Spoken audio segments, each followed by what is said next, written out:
All right, this next problem is for the one about the BTUs, about the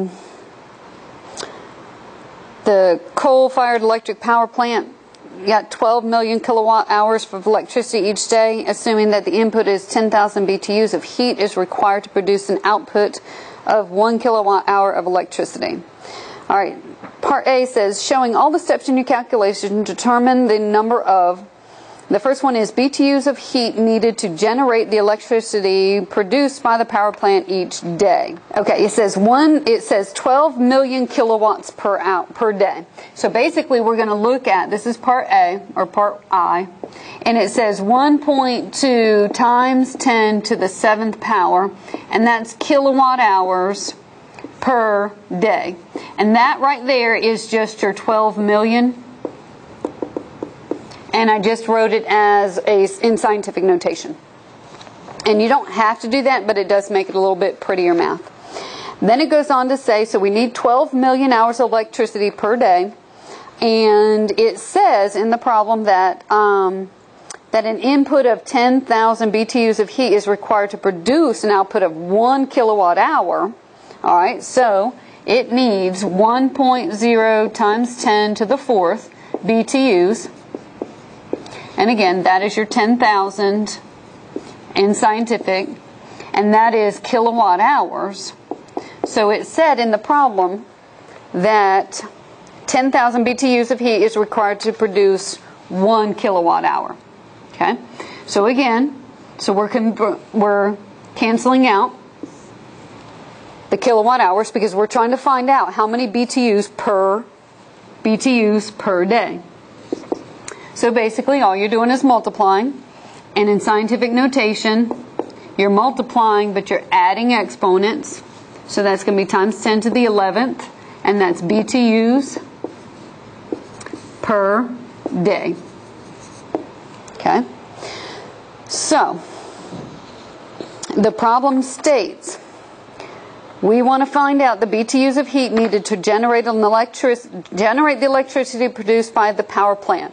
So they said that the power plant gives you 12 million kilowatt hours.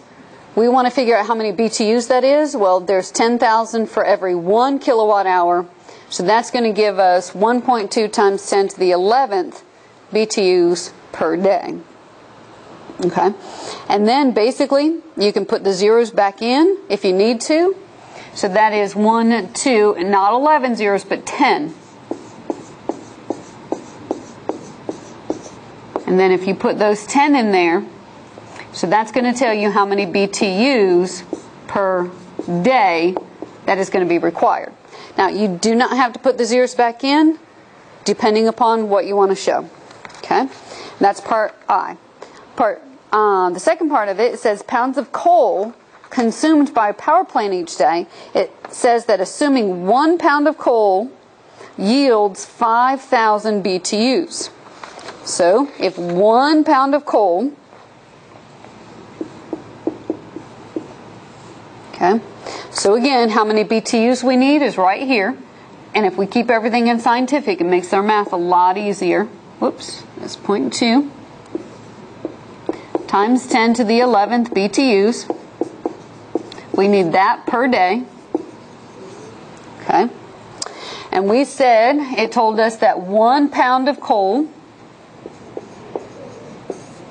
produces 5 times, or 5.0 times 10 to the 3rd BTUs. And again, we're trying to find out, the problem says, how many pounds of coal. So that's what we want left. We want to cancel out our BTUs. Okay, so that's basic division. So we're taking 1.2 times 10 to the 11th, and we're dividing by 5.0 times 10 to the 3rd. And that comes out to be 2.4 times 10 to the 7 pounds of coal per day. All right, so that right there is the answer to the second part. This is the answer to the first part. Okay. Now, if you need to see the math, I'll just do the math real quickly for you. 1.2 times 10 to the 11th divided by 5.0 times 10 to the third. Now for division with scientific, all you're thinking about is this. You're taking 1.2 and you're dividing by 5. So 5 goes into 12 2 times. That's 10. Bring that over here. There's the 4. When you do with the exponents, it's subtraction. So 11 minus 3 is 8. But when you put that together, that's 0.24 times 10 to the 8th. That's not scientific. Scientific says the decimal has to be between the 2 and the 4. So that's where the 2.4 times 10, because 8 was too big, so I had to go back 1, so that's where the 7 came from. Okay? So if you want to use scientific, if not, you have to put all your zeros back in to show your multiplication or your division. Okay, so on the first one it was multiplication. Without the zeros, use scientific. The second one, without the zeros, you're using the movement back, but you're going to have to subtract your exponents, but you've got to be really, really careful to make sure you move back 1. Okay. Part 3. It says pounds of sulfur released by that power plant each day is assuming that the coal contains 1% of sulfur by weight. Alright, so by weight, now we've got pounds. Alright, so basically we have this, so this is part 3. Get all this. Alright, so we're starting with this one, 2.4 times 10 to the 7 pounds of coal per day. Alright, and then it said 1%, so we're timesing by 0.01, here's 1%, move it over 2 places, pounds of sulfur per 1 pound of coal. So there's your pound of coal canceling out. Now we're getting sulfur. So now if you just take 2.14 times 0.001, or 2.4, excuse me, 2.4 times 10 to the 7th, and we're timesing that by 0.01, basically all that's going to do is make your decimal move 2 places. So your final answer is going to still be 2.4, because it's just timesing by 1, but it's going to be times 10 to the 5th, because you're losing 2 decimal places. But again, it's sulfur, pounds of sulfur this time, per day. Okay? So, on part 1 of this problem, it was actually part 1 of A. It wanted us to find out how many BTUs per day. Then we took those BTUs per day and took them down to how many pounds of coal it would be. So again, I forgot my units on this one, so that should say pounds of, oops, not per, but pounds of coal. Okay? So that's coal per day. Pounds of coal. So then we put it back in here to find out how many pounds per sulfur. Okay? Now, part B of the same problem asks you, it says the U.S., the Environmental Protection Agency, standard for a power plant such that this one is, there is no more than 1.2 pounds of sulfur emitted per million. Okay? So if they wanted us to do that, so again, they want us to figure out, that's how many BTUs we need. That's how many pounds of sulfur we're going to end up doing. So we're going to put this all together. This is part B. Okay. So we had 1.2 times 10 to the 11th BTUs per day times 1.2 pounds of 1.2 pounds, I lost it, there it is, 1.2 pounds per, that's of sulfur, because remember we just did that one, hold on a minute, let me figure out where we got that. Oh, in the problem, it says, the standard for power plant such that it is no more than 1.2 pounds of sulfur emitted per million of BTU. Per million, so that is 1.0 times 10 to the 6th, the BTU. Okay. So, of course, we're crossing off our BTUs. Doing our math, 1.2 times 1.2 is 1.44, just like 12 times 12 is 144, times 10. Now remember, this is 6 and this is 11. If it's division, you're subtracting exponents, so 11 minus 6 is 5.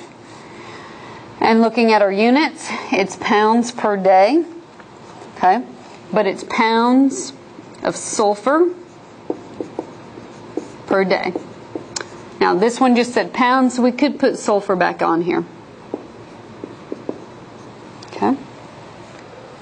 So basically the problem is saying they wanted us to figure out that they want no more than 1.2 pounds per million. So we're finding out that it's going to be 1.44 times 10 to the 5th pounds of sulfur per day that is actually emitted from this one, because we're using our results from Part A to determine whether it meets the standards or not. So then it goes on to say that if we have 2.4 times 10 to the 5th pounds of sulfur, so we're creating that 2.4 times 10 to the 5th pounds of sulfur per day. Okay. But we want to figure out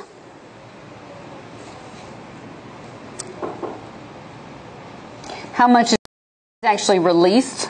So instead of just saying it's per day, we're going to say that it's per those BTUs.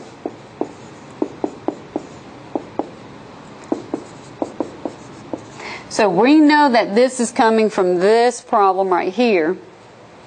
So this many pounds of sulfur per day is being produced by this many BTUs. Okay? And we know that 1.0 times 10 to the 6th BTUs. Now we know that it is per million. Let's see. Per million BTU. And so you can do million as times 10 to the 6th, and that's BTUs. Okay? But basically all this one is doing is, this one is saying 1 pound, this is the pound, times the million BTUs, and then this is just your million BTUs. This is just a conversion. So basically all you're looking at is figuring out, if we multiply this, you can clearly see that 12 goes into 24 2 times. So basically what you're doing is, okay, going across here, you're doing 2.45 or 2.4 times 10 to the 5th pounds of sulfur times 1 times 10 to the 6th. So that ends up being 2.4 times 10 to the 11th BTUs. Okay? Actually, we can go ahead and start canceling some of these. But maybe leave that one. Cancel this one so it's crossed. So we multiply. Now we're dividing here. We got 1.2 times 10 to the 11th. Okay? And again, it still has BTUs on it, which is good. These cancel. These cancel. 1.2 goes into 2.4, 2. But remember that this number right here has pounds on it. So basically it ends up being 2 pounds of sulfur per million. Remember, it's always per million. So what it means is we've got 2 pounds of sulfur per BTU. So per million, we've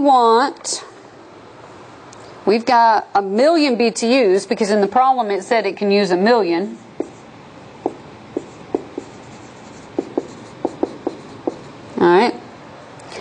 times the 1 pound, it said 1 pound of coal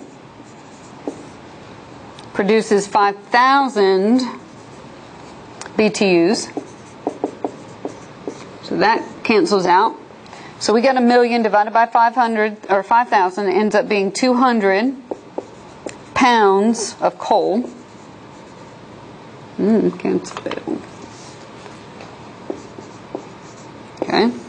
So we got 200 pounds of coal. We've got 2 pounds of sulfur per million. Okay. So now if we take these two and multiply, so now we have 200 pounds of coal.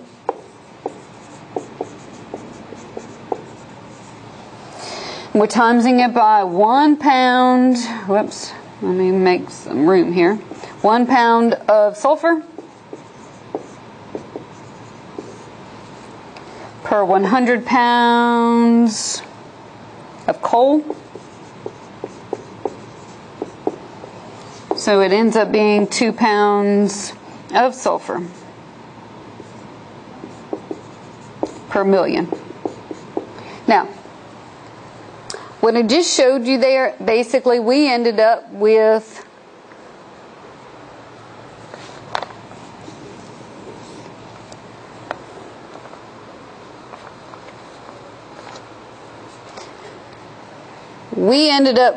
using 2 pounds of sulfur. Now, all of this stuff that I just did here was bringing back all the information from the first problem.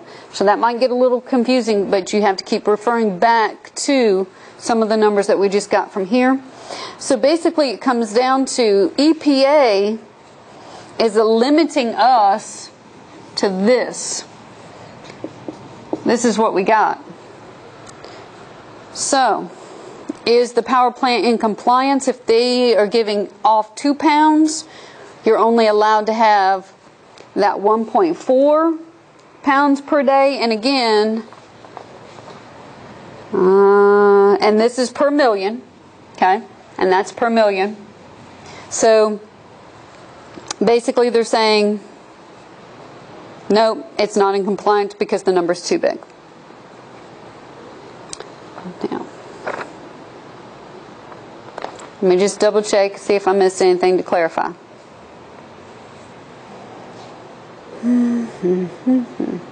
So this one is actually a lot longer than the other one because it requires you to keep using the units from the first one into the second part.